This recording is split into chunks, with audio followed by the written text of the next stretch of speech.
Okay, good afternoon. Let's continue further. आगे की provisions करा रही हूँ जो सेक्शंस हैं कैपिटल गेन्स के। नेक्स्ट सेक्शन है सेक्शन 54G।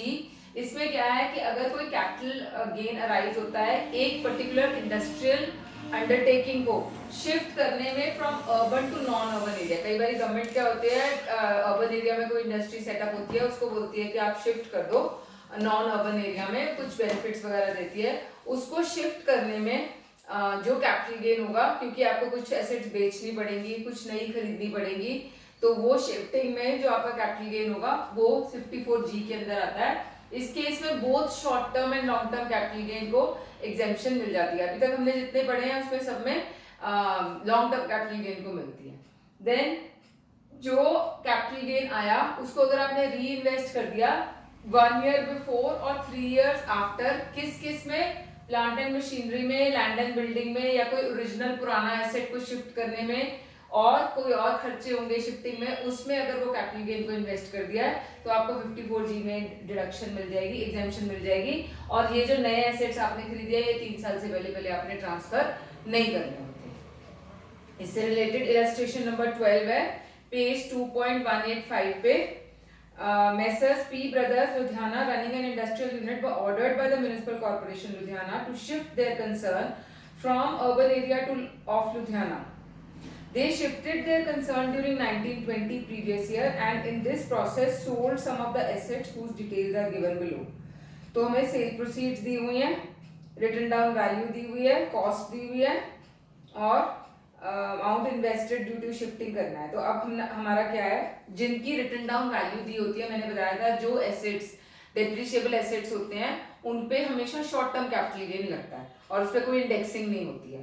तो प्लांट एंड मशीनरी और बिल्डिंग पे शॉर्ट टर्म कैपिटल गेन होगा। सेल्स में से आपने written down value simply minus कर देनी है इन दोनों की, प्लांट एंड मशीनरी और बिल्डिंग की, तो वो शॉर्ट टर्म कैपिटल गेन आ जाएगा। सिर्फ लैंड में आप इंडेक्सिंग करोगे, जिस साल में खरीदा है उस साल की इंडेक्सिंग हमें दी हुई है, डिवाइड बाय 122 इंटू 289 करके, सॉरी डिवाइड बाय 109, 34 में लिया है ना वो, तो 109 इंटू 289 करके आपका इंडेक्स कॉस्ट आ जाएगा। ये लॉन्ग टर्म कैपिटल गेन आएगा। इन दोनों तीनों में से, मतलब 2 शॉर्ट टर्म कैपिटल गेन और 1 लॉन्ग टर्म कैपिटल गेन में से आपने जितने की नई plant and machinery, land and building, और हाँ दोनों, एक लैंड और एक बिल्डिंग, तो 15 लाख का इन्वेस्टमेंट किया हुआ है, वो सारा आप माइनस कर सकते हो इसमें से। तो लेकिन हमारा कैपिटल गेन जो है वो सिर्फ 13,22,000 है, तो पूरे का पूरा हमारे को एग्जेम्पशन इसमें मिल जाएगी और हमारा टैक्सेबल कैपिटल गेन 0 हो जाएगा इस केस में। देन नेक्स्ट हमारी है कि अगर कैपिटल गेन शिफ्ट आता है shifting of any industrial undertaking into a says. Says क्या होता है, स्पेशल इकोनॉमिक जोन। ये 54GA में नया सेक्शन इन्होंने ऐड किया है। इसकी सारी प्रोविजंस बिल्कुल सेम है, इसकी सिर्फ ये है कि यहाँ से अर्बन टू नॉन अर्बन है, यहाँ पे अर्बन टू सेज में है, तो आपको इस सेक्शन के अंदर इसकी प्रोविजन एग्जेम्पशन मिलेगी। Next is 54GB। अगर आपका long term capital gain on residential house property, वैसे रेजिडेंशियल हाउस प्रॉपर्टी को सेल करके हम रेजिडेंशियल हाउस प्रॉपर्टी ले लेते हैं तो आपका 54 में आता है, और कोई भी प्रॉपर्टी सेल करके अगर आप रेजिडेंशियल हाउस प्रॉपर्टी लेते हो 54F में आता है, और कोई भी कैपिटल गेन आप इक्विटी यूनिट्स, सॉरी बॉन्ड्स वगैरह में लेते हो तो 54F में आता है। यहाँ पे क्या है, रेजिडेंशियल हाउस प्रॉपर्टी जो है किसी इक्विटी शेयर एलिजिबल कंपनी जो गवर्नमेंट बताएगी उसकी कंपनी में इक्विटी शेयर में इन्वेस्ट करोगे, या कोई एलिजिबल स्टार्टअप्स हैं उसके शेयर में इन्वेस्ट करोगे तो आपको 54GB के अंदर इसकी डिडक्शन मिलेगी। ये अगेन इंडिविजुअल और एचयूएफ को मिलती है ये वाली। अगर तो हमारा net consideration sale minus expenses ज्यादा है cost of the new asset, तो आपको प्रोपोर्शनेट मिलेगी जैसे 54F में मिलती है। Net long term capital gain divide by net consideration into the amount invested या कॉस्ट ऑफ न्यू एसेट, और अगर नेट कंसिडरेशन कम है तो पूरी की पूरी लॉन्ग टर्म कैपिटल गेन हमारे को एग्जेम्पशन मिल जाएगी। नेक्स्ट अगेन इसके अंदर ये है कि ये जो शेयर्स खरीदे हैं ये 5 साल तक आप इसको ट्रांसफर नहीं कर सकते हो इसमें, और अगर आपने ट्रांसफर कर दिए तो जो सेल अमाउंट है या जो आपने एग्जेम्पशन ली हुई है वो सारी की सारी टैक्सेबल हो जाएगी। और विद इन क्या बोलते हैं, जैसे हमने पहले किया था 54 में कैपिटल गेन डिपॉजिट स्कीम में आप डिपॉजिट कर सकते हो अगर आप बिफोर फाइलिंग ऑफ रिटर्न इसको इन्वेस्ट नहीं कर पाए तो।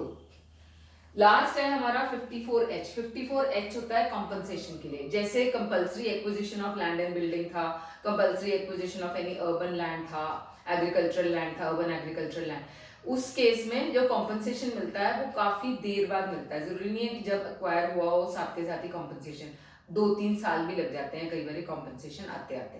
तो कॉम्पनसेशन विल बी टैक्सेबल, और उसका जो कैपिटल गेन है वो टैक्सेबल तभी होगा जब वो रिसीव होगा। और जिस साल, अब जब तक कॉम्पनसेशन आएगा नहीं, जब तक आप आगे इन्वेस्ट नहीं कर सकते सेक्शन 54, 54B, D वगैरह में एग्जेम्पशन लेने के लिए, तो एग्जेम्पशन की लिमिट भी जो 1 ईयर बिफोर, 2 ईयर आफ्टर या 3 ईयर लेटर, जो भी एग्जेम्पशन हर एक सेक्शन में है, उसकी लिमिट भी from the date of receive of the compensation मानी जाएगी। ऐसा नहीं है कि कॉम्पनसेशन 3 साल बाद मिला तो ऑब्वियसली 3 साल तो निकल ही गए, आप इन्वेस्ट ही नहीं कर पाए उसमें, तो from the date of the receipt of compensation वो वाला अमाउंट माना जाता है, मतलब वहां से डेट कैलकुलेट की जाती है फॉर इन्वेस्टमेंट। इलस्ट्रेशन नंबर 13 है पेज 2.189 में। Ludhiana improvement trust compulsorily acquired 3 acres of agricultural land in urban area of Ludhiana in February 2013 and paid a compensation of 30 lakhs. On being dissatisfied with the compensation, the assessee filed a suit in the Punjab High Court, and Honourable Court enhanced the compensation to 50 lakhs, and he received the enhanced compensation in June 2019. आगे जाके receive हुआ है। तो पहले 2013-14 में जो compensation receive हुआ है 30 lakhs का, सॉरी, उसमें से जो हमारे एक्सपेंसेस हैं वो माइनस हो जाएंगे, 50,000 रुपीज के वो माइनस हो जाएंगे, और इंडेक्स कॉस्ट। अब कॉस्ट कैसे निकली है? Assessee had acquired this land at the rate of 4 per acre, और टोटल एकड़ कितने हैं? 3 एकड़, तो 12 lakhs की उसने ये खरीदी है, इनटू जिस साल में बेचा है हमारे को, जिस साल में सॉरी कॉम्पनसेशन मिला है, तो CII कितना है 13-14 का 200, 12-13 का सॉरी 200 रुपीज, तो इंटू 200 डिवाइड बाय 105। अब यहाँ पे ध्यान से करना है क्योंकि पिछले साल का है, तो सिंपली इसको 289 से मल्टीप्लाई नहीं कर देना है, जिस साल में रिसीव हुआ है उस साल का इंडेक्स से मल्टीप्लाई करना है, डिवाइड बाय जिस साल में आपने एक्वायर किया था, तो ये करके हमारा कॉम्पनसेशन लिया जाता है। उसके बाद है आपका ये इस साल का हो गया 13-14 का। नेक्स्ट है 1920 में एनहांस्ड कॉम्पनसेशन मिला, टोटल कॉम्पनसेशन उन्होंने इंक्रीज कर दिया 50 lakhs पे, तो हमारा एनहांस्ड कॉम्पनसेशन कितना हुआ? 30 तो मिल गया था ऑलरेडी, 20 lakhs मिला हमें 1920 में, तो 20 lakhs में से सिर्फ जो expenses of filing of case in the high court है 1 lakh, सिर्फ वो माइनस करेंगे क्योंकि इंडेक्स कॉस्ट हम पहले ही माइनस कर चुके हैं, तो 19 lakhs हमारा 1920 में compensation sorry long term capital gain आ जाएगा। तो ये इस तरीके से हमने कैलकुलेट करना है। अब मैं बैक एक्सरसाइजेस में से 1-2 क्वेश्चंस करा रही हूँ। क्वेश्चन नंबर 11 है, क्वेश्चन नंबर 11 का ए पार्ट आपका होमवर्क है, ये आप कर सकते हो। बी पार्ट करा रही हूँ मैं। Mister Nagraj sold a plot on July 10, 2019 for 6,05,000। Cost of acquisition हमारा 1,50,000 था, सेलिंग एक्सपेंसेस 5,000 है। On August 18 he made the following investment: purchase of National Highway Authority of India bonds और invested in 3,15,000 residential house। अब कोई भी और asset बेच के रेजिडेंशियल हाउस लेते हैं तो 54F मिलता है, और 54EC तो हमें मिलेगा ही। He does not own a residential house, हमें taxable gain कैलकुलेट करना है इसमें।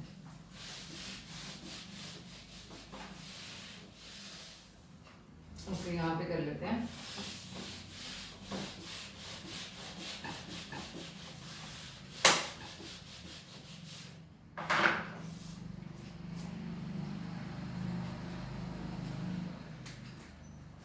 सेल प्राइस हमें दिया हुआ है 6,05,000 का, माइनस एक्सपेंसेस ऑफ सेल 5,000 के, नेट कंसिडरेशन आ गया 6 lakhs का।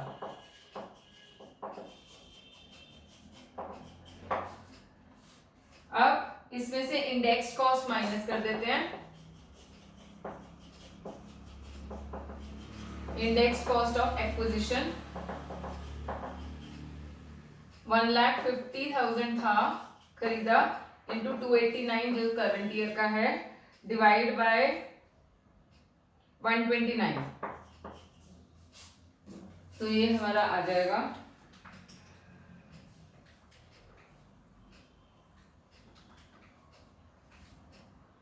336046।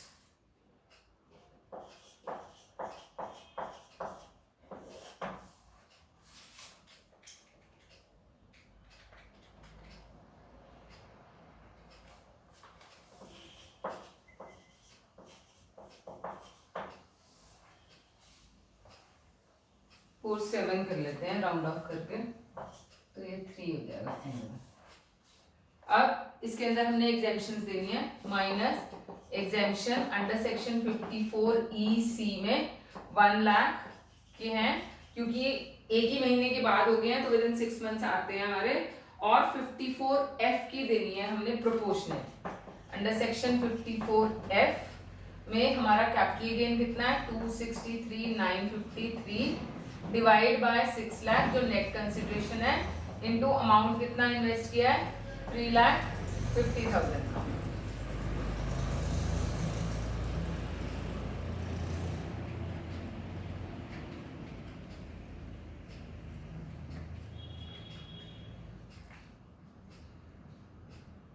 कुछ कर लेना 63,953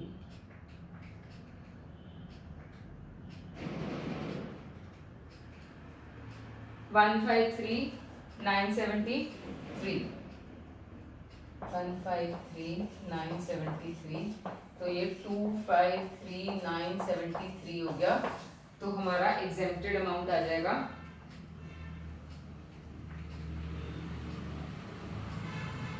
-2980। ये हमारा taxable long term capital gain आ जाएगा। नेक्स्ट है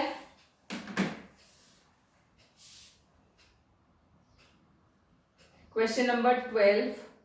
आपका होमवर्क है, आप कैलकुलेट कर सकते हो, दोनों ए और बी पार्ट कर सकते हो, अगर कोई डाउट होगा तो मेरे से आप पूछ लेना। Question number 13, okay question number 13 करते हैं। Professor Kashinath had purchase 2 plots, one on 1st March 23, 2003 for 24,800 and another on 1st March 2019 for 22,300. He sold the plot on 1st March 2003 वाला 1,90,000 पे, और 1st March 2019 वाला भी बेच दिया उसने 80,000 पे। He sold jewelry also for the same and which he had purchased for 52,000 on 1/8/2004. He invested the full consideration from the sale of all these assets in the acquisition of new residential house on the same day. Calculate the taxable gain. तो इस question में 2-3 assets cell हो रहे हैं।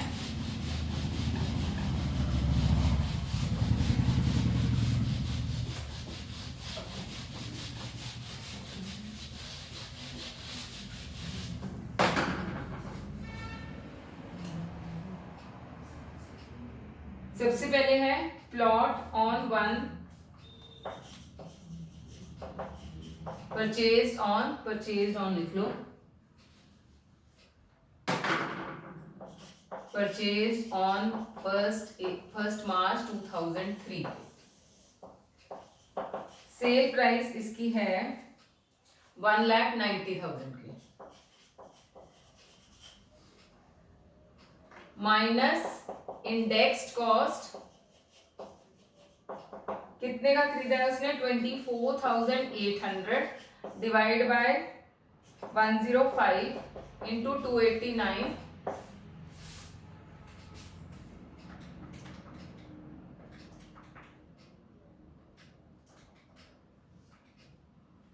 68,259।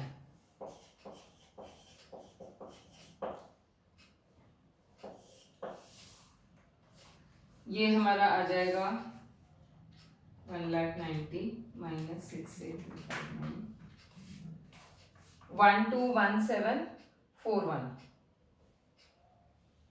Long term capital gain 121741 ये आ गया। अब जो दूसरे वाला प्लॉट है 1 मार्च 2019 में जो उसने लिया है उससे जो गेन आएगा वो शॉर्ट टर्म आएगा। क्यों? क्योंकि एक साल के अंदर अंदर ही उसने बेच दिया है उसको, लॉन्ग टर्म नहीं आएगा। और उसने जो इन्वेस्ट किया है नया रेजिडेंशियल हाउस में वो हमारे को लॉन्ग टर्म कैपिटल गेन से ही एग्जेम्पशन मिलेगी। तो इसलिए पहले ज्वेलरी वाला लिख लेते हैं, क्योंकि ज्वेलरी भी 2004 में खरीद के 2019 में बेची है या 20 में बेची है, तो वो लॉन्ग टर्म है। तो ज्वेलरी की सेलिंग प्राइस हमारे को दी हुई है 2 लाख की, माइनस इंडेक्स्ड कॉस्ट कर लेते हैं 52,000 इंटू 289 डिवाइड बाय 113।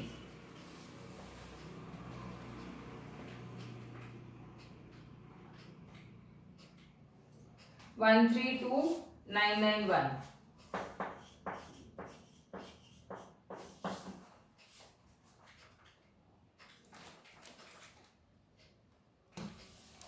67009। तो हमारा total long term capital gain हो जाएगा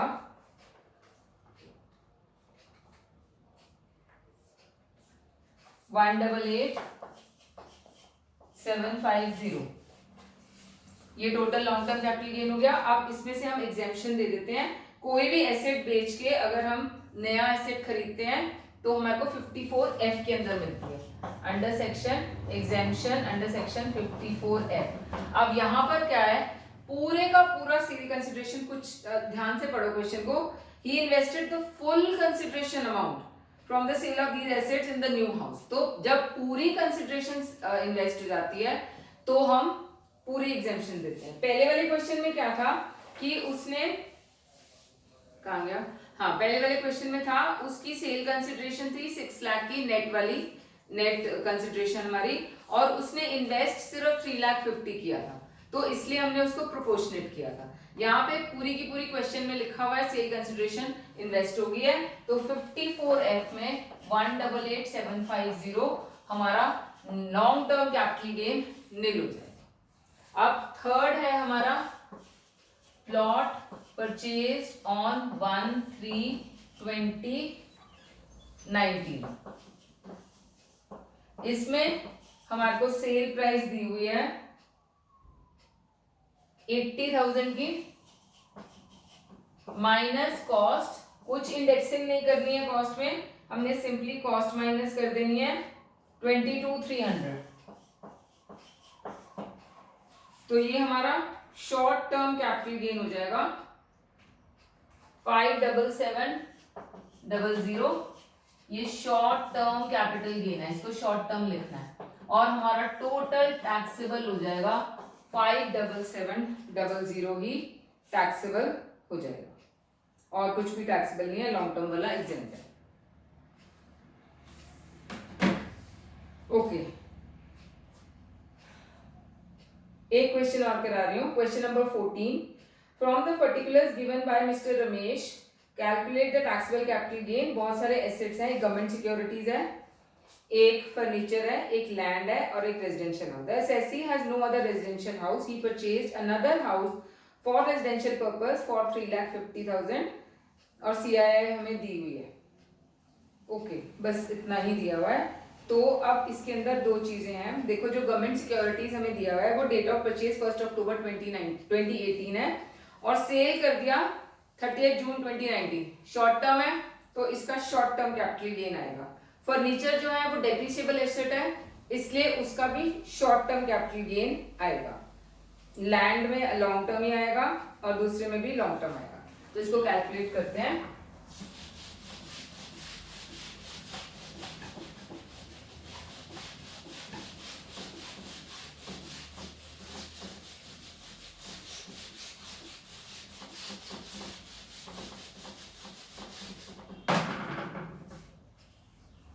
सबसे पहले गवर्नमेंट सिक्योरिटी, गवर्नमेंट सिक्योरिटीज में सेलिंग प्राइस है या सेल प्राइस हमें दी हुई है 15,000 की माइनस एक्सपेंसेस ऑफ सेल 200, 14,800 हमारा नेट कंसिडरेशन आ गया। माइनस कॉस्ट माइनस करेंगे सिर्फ, क्योंकि इंडेक्सिंग नहीं कर रही है, शॉर्ट टर्म है 10,000, तो ये 4,800 हमारा शॉर्ट टर्म कैपिटल गेन आ जाएगा। उसके बाद फर्नीचर ले लेते हैं।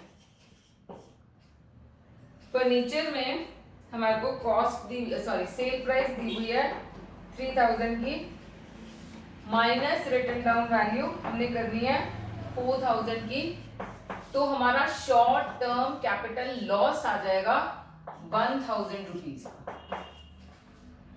तो short term capital loss short term capital gain से भी सेट ऑफ हो सकता है, और short term capital loss long term capital gain से भी सेट ऑफ हो सकता है। दोनों से ये सेट ऑफ हो सकता है। पहले अगर शॉर्ट टर्म कैपिटल गेन है उसे सेट ऑफ करके, अगर नहीं सेट ऑफ होता है, कुछ बच जाता है, तो बाकी का लॉन्ग टर्म कैपिटल गेन से सेट ऑफ करेंगे। यहाँ पे सेट ऑफ हो जाता है, तो हमारा net short term capital gain हो जाएगा 3,800 रुपीज। अब नेक्स्ट है हमारा लैंड। लैंड में हमारे को सेलिंग प्राइस दी हुई है 1,70,000 की, माइनस एक्सपेंसेस ऑफ सेल 1,000, 1,69,000 हो गया। अब माइनस यहाँ पे इंडेक्स्ड कॉस्ट करनी है। इंडेक्स्ड कॉस्ट में हमारी कॉस्ट है, हमने फेयर मार्केट वैल्यू लेनी है क्योंकि 1,4,2001 से पहले का लिया हुआ है। दोनों में से हायर कौन सी है? 60,000, तो 60,000 डिवाइड बाय 100 इंटू 289,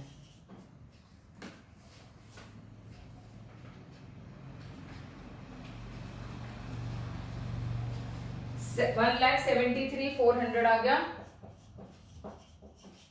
ये हमारा लॉन्ग टर्म कैपिटल लॉस है।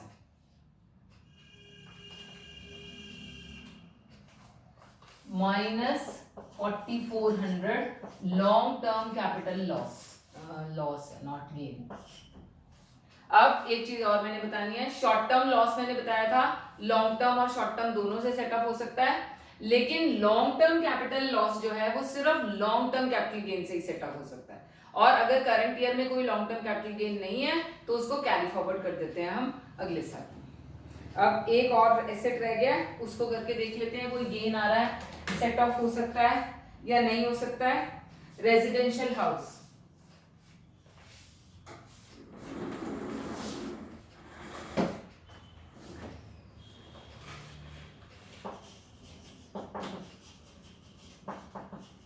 रेजिडेंशियल हाउस रह गया है।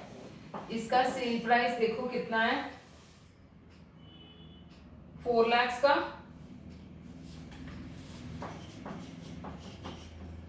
माइनस एक्सपेंसेस ऑफ सेल 2,000, 3,98,000 हो गया नेट कंसिडरेशन। इसमें एक करेक्शन कर लो, जो कॉस्ट दी हुई है ना रेजिडेंशियल हाउस की वो 80,000 है, नॉट 40,000। माइनस इंडेक्स्ड कॉस्ट कर लेते हैं, 80,000 डिवाइड बाय 117 इंटू 289,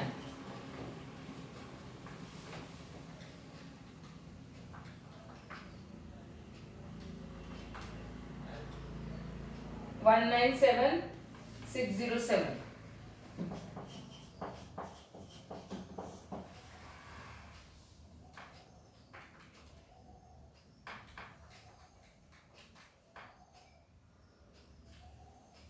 टू 0,0,393।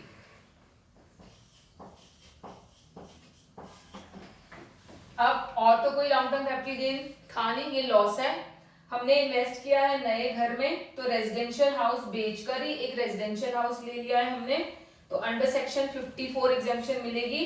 3,50,000 का लिया है, लेकिन गेन हमारे पास सिर्फ 2 लाख का ही है, तो माइनस एग्जेम्पशन अंडर सेक्शन 54 पूरी की पूरी एग्जेम्पशन मिल जाएगी 2,00,393 की। तो ये हमारा लॉन्ग टर्म कैपिटल गेन इसके अंदर तो नील आ जाएगा। तो हमारा इसके अंदर आपका टैक्सेबल कैपिटल गेन कितना हो जाएगा, सिर्फ 3,800 रुपीज। और 4,400 का आपने लिख के आना है, long term capital gain of 4,400 from the sale of land has to be carried forward to the next year. इसको हम सेट ऑफ नहीं कर सकते हैं इसके साथ। तो ये चीज मैंने एक इम्पॉर्टेंट इसमें बतानी थी, आंसर चेक कर लो, ठीक है। हाँ, कैरी फॉरवर्ड 4,400 हो जाएगा और 3,800 यस नेट वो ही आ जाएगा, हमने ऐसे ही दिखाना है इसमें, ठीक है। तो आज इतना ही करते हैं। आपको मैंने होमवर्क दिया हुआ है क्वेश्चन नंबर 11 का A part and question number 12। So we'll continue in the next class. बस 1-2 क्लासेस में इसको खत्म करते हैं, थोड़ा सा ही रह गया। 28 तक क्वेश्चंस है और हमने कहाँ तक कर लिए, 14 तक। ओके, तो अनदर 14 क्वेश्चंस और हैं, so we'll finish it. We'll continue in the next class.